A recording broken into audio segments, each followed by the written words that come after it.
Welcome back to our continued coverage for Metal Gear. The latest Metal Gear Solid 5 trailer has officially mentioned the words Les Enfants terribles while showing us the face of Eli. So what is that, and why is it important to the Metal Gear lore? Translated from French, it means the terrible children, and it is one of the most important elements of the entire Metal Gear Solid lore. So Big Boss was the ultimate soldier as far as the Patriots were concerned, and they used him as their iconic figurehead.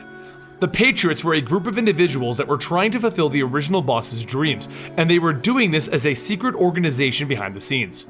But as time went on, Major Zero and Big Boss began to disagree in the direction that they should go because both of them saw the boss's vision differently. Fearing that Big Boss would leave soon, Zero hatched a plan. The Les Enfants terribles plan. This was his insurance to ensure that they would never lose their iconic figurehead.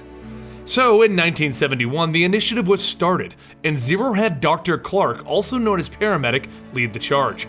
They took Big Boss's DNA to create somatic cell clones, utilizing the Super Baby method. This is the method in which scientists try to intensify the fetus growth in the womb.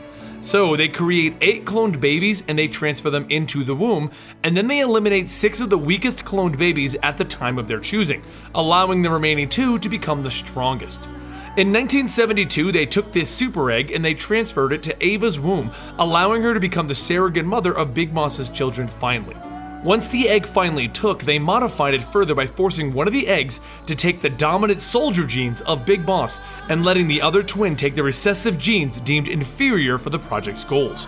9 months later, Ava gave birth to the twin snakes, with the superior one being called Liquid Snake and no confirmed official name right now, and the inferior clone being called David, later to be known as Solid Snake.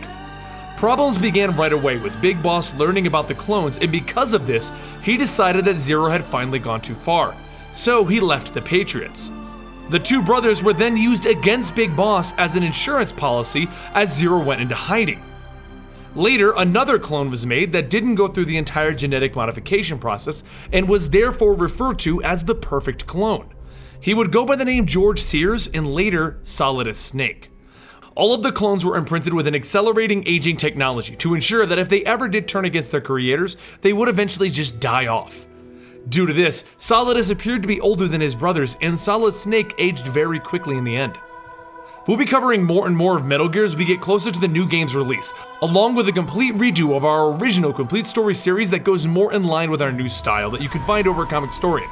Let us know in the comments down below what facts about Metal Gear confuse you, and we'll try to help you sort it out. I'm Benny for Eligible Monster, and you can find us at Eligible Monster on Twitter. See you guys next time.